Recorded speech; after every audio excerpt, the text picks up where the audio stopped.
सारे लोगों का एक ही डाउट है कि सर अब इस आखिरी एक साल में जी जिसको फॉलो करके हम हमारे नीट एग्जाम को बहुत अच्छे स्कोर के साथ क्रैक कर सकते हैं। तो आज की इस वीडियो में हम डिस्कस करने वाले हैं ऐसे ही 5 सबसे इंपॉर्टेंट पॉइंट्स के बारे में। आखिरी वाला जो पॉइंट है वो सबसे इंपॉर्टेंट पॉइंट है।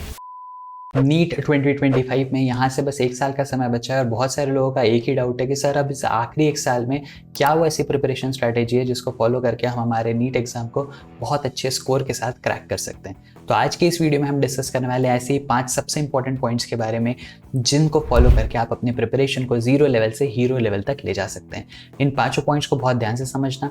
आखिरी वाला जो पॉइंट है वो सबसे इंपॉर्टेंट पॉइंट है, तो इसलिए वीडियो को एंड तक जरूर देखना, बीच का कोई भी पार्ट स्किप मत करना। And let's get started. Point number 1, prepare boards and NEET simultaneously. अब ये सबसे इंपॉर्टेंट चीज़ है बिकॉज बहुत सारे स्टूडेंट्स को मैंने ये चीज़ बोलते हुए सुना है कि सर एक काम करते हैं, पहले हम बोर्ड्स पढ़ लेते हैं क्योंकि बोर्ड्स में स्कोर करना तो इंपॉर्टेंट है ही, तो पहले हम बोर्ड्स पूरा अच्छे से पढ़ लेते हैं, बोर्ड्स दे देते हैं फरवरी में, और उसके बाद में जो हमारे पास 2-3 महीने का समय बचेगा नीट के पहले, उस समय में हम नीट के क्वेश्चंस प्रैक्टिस करके नीट की प्रिपरेशन कर लेंगे। लेकिन this is the very very wrong approach, क्योंकि आखिरी 2-3 महीने की प्रिपरेशन से कोई भी नीट के एग्ज़ाम क्रैक कर ही नहीं सकता। और सबसे पहली चीज़ तो ये है कि आप बोर्ड्स को और नीट को दो अलग अलग प्रिपरेशन समझना छोड़ दो। ये दोनों अलग है ही नहीं है, दोनों सेम ही चीज़ है। सिलेबस अगर सेम है तो जब कभी आप कोई भी लेक्चर अटेंड कर रहे हैं, कोई भी पार्ट पढ़ रहे हैं, सीख रहे हैं, तो लगे हाथ आप बोर्ड्स के क्वेश्चन के साथ साथ नीट के भी क्वेश्चन अटेम्प्ट कर लो ना। उससे क्या होगा कि आपकी प्रिपरेशन साइमल्टेनियसली चलती रहेगी, दोनों चीज़ें पैरेलली चलेगी। आपको एंड मोमेंट पे जाते तक जो आप अंडर कॉन्फिडेंट रहोगे अदरवाइज वो नहीं होना पड़ेगा, है ना। आपको हर पॉइंट पे पता रहेगा कि अभी तक मेरा जितना सिलेबस कवर हो गया है उतना मुझे नीट के लिए भी आता है और बोर्ड्स के लिए भी आता है। सही है। Point number 2, avoid backlogs. अब डे 1 से इस चीज़ को याद रख लेना कि 11th में तो 101% आप में से बहुत सारे लोगों का बैकलॉग छूट गया होगा, लेकिन 12th में हमको ये गलती नहीं दोहरानी है। जिस दिन का लेक्चर उसी दिन देखना है, जिस दिन जो पढ़ा उस दिन उसी का NCERT reading, question practicing, NEET के कुछ क्वेश्चन सॉल्व करना, सब कुछ सेम डे का सेम डे खत्म करना है। इससे क्या होगा, जिस पेस के साथ आपका सिलेबस चलते रहेगा उसी पेस के साथ आपकी प्रिपरेशन चलती रहेगी और आपका कुछ भी बैकलॉग में नहीं बचेगा। तो एक दिन पहले अगर आप चीज़ों को प्लान आउट करके रखते हो कि कल मुझे इतना समय क्वेश्चन प्रैक्टिसिंग करनी है, इतने समय में एनसीईआरटी रीडिंग करनी है, इतने समय में मुझे बोर्ड्स के क्वेश्चन प्रैक्टिस करने हैं, तो उस दिन लेक्चर में जो भी हुआ है उतने पार्ट का question practicing, NCERT reading, boards level question practicing, ये सारी चीज़ें आप करके तब के तब खत्म कर दो। सही है। इससे आपको एंड में जाके लोड नहीं आएगा, स्ट्रेस नहीं आएगा कि मेरा एनसीईआरटी रीडिंग बच गया है या मेरा क्वेश्चन सॉल्विंग बच गया है और मैंने इसके ऊपर कभी काम ही नहीं किया। Point number 3, prepare for the real exam.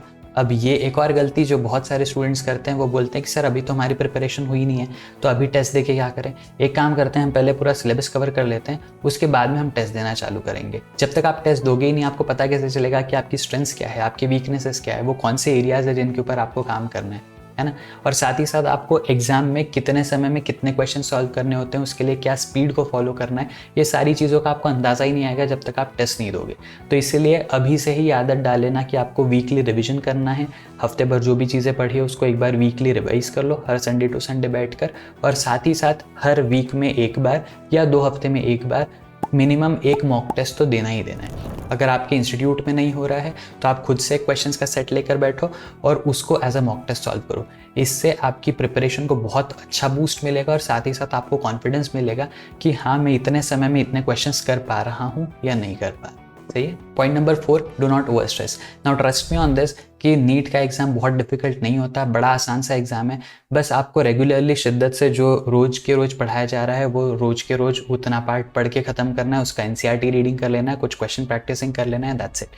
इतना भी अगर आप रेगुलरली करते चले जाओगे आप बहुत अच्छे स्कोर के साथ में नीट एग्जाम को क्रैक कर सकते हो। तो दिन के अगर आपके पास 24 घंटे, आप 8 घंटे की सबसे पहले तो पूरी नींद ले लो। 8 घंटे बहुत ही डिसिप्लिन्ड वे में एक प्लान्ड तरीके से पढ़ाई करो, है ना, विच कैन इंक्लूड 2-3 घंटे की आपकी जो कोचिंग होगी वो, और बचे हुए टाइम में सेल्फ स्टडी।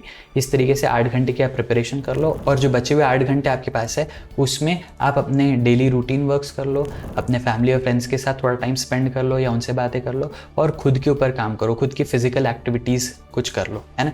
मतलब आप खेलने जा सकते हो या फिर आप जॉगिंग पे जा सकते हो या फिर आप साइकिलिंग कर सकते हो, इस तरीके की कोई भी फिजिकल एक्टिविटी करो। इससे क्या होगा कि आप फिजिकली और मेंटली पूरे जर्नी में बहुत ही फिट रहेंगे और आपको कभी भी एग्जॉस्टेड फील नहीं होगा। सही है। And last but not the least, point number 5, do not keep drop as an option. अब ये एक सबसे सबसे बड़ी मिस्टेक जो बहुत सारे लोग करते हैं, वो बोलते हैं सर 12th के साथ में नीट करना तो बहुत डिफ़िकल्ट चैलेंज है।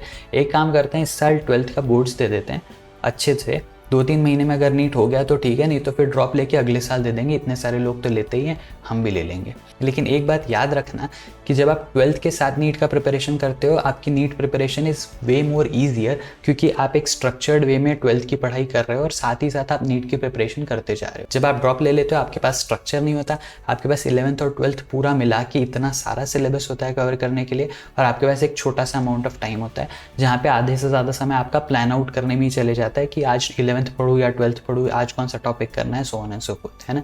तो इसलिए द बेस्ट अप्रोच इज़ कि आप जब 12th दे रहे हो, उसी के साथ साथ आप नीट को बहुत अच्छे से प्रिपेयर कर लो। उसी साल आपका काम हो जाएगा, नीट आप बहुत अच्छे स्कोर के साथ क्रैक कर सकते हो, और आपको ड्रॉप लेकर एक्स्ट्रा समय उस एग्ज़ाम को देने की कोई आवश्यकता ही नहीं है। एक बहुत अच्छे से टाइमलाइन बना लेना, अभी से लेके दिवाली तक, जो कि अक्टूबर एंड के आसपास का समय है, पूरा सिलेबस सबसे पहले कंप्लीट कर लो। नवंबर और दिसंबर में आप 12th का रिवीजन करो, और साथ ही साथ जो आपका 11th का बैकलॉग था उसको क्लियर करो। जनवरी से लेकर बोर्ड्स तक आप सिर्फ बोर्ड्स पे फोकस करो, बोर्ड्स दे दो, और उसके बाद जो आखिरी के 2-3 महीने बचेंगे, उस समय में आप सिर्फ और सिर्फ मॉक टेस्ट देते जाओ और रिवीजन करते जाओ और मॉक टेस्ट का एनालिसिस करते जाओ। बस इस चीज़ों को अगर आप फॉलो कर लोगे तो आप बहुत अच्छे स्कोर के साथ नीट एग्जाम को क्रैक कर पाओगे। सो आज के इस वीडियो से आई होप आपको समझ में आ गया होगा कि क्या वो इंपॉर्टेंट पॉइंट्स है जिनको फॉलो करके आप नीट में बहुत अच्छा स्कोर ला सकते हो। एंड ट्रस्ट में ऑन दिस एग्जाम बहुत डिफिकल्ट नहीं है ना, इसको इतना स्ट्रेस आउट करना इस पे छोड़ दो। अगर आपके कोई फ्रेंड्स है जो बहुत स्ट्रेस्ड आउट होते हैं नीट के एग्जाम को लेके, उनके साथ भी इस वीडियो को शेयर कर दो और उनको दिखा दो कि बस ये कुछ 4-5 चीज़ें जिनको अगर आप फॉलो कर लोगे बड़े शिद्दत के साथ में, तो आप नीट एग्जाम को बड़े आसानी के साथ क्रैक कर सकते हो। सही है। अगर इस वीडियो से आपको वैल्यू मिली है तो इस वीडियो को लाइक कर देना, चैनल को सब्सक्राइब कर देना। I will see you again in the next video. Till then be happy, be safe, take care, bye bye.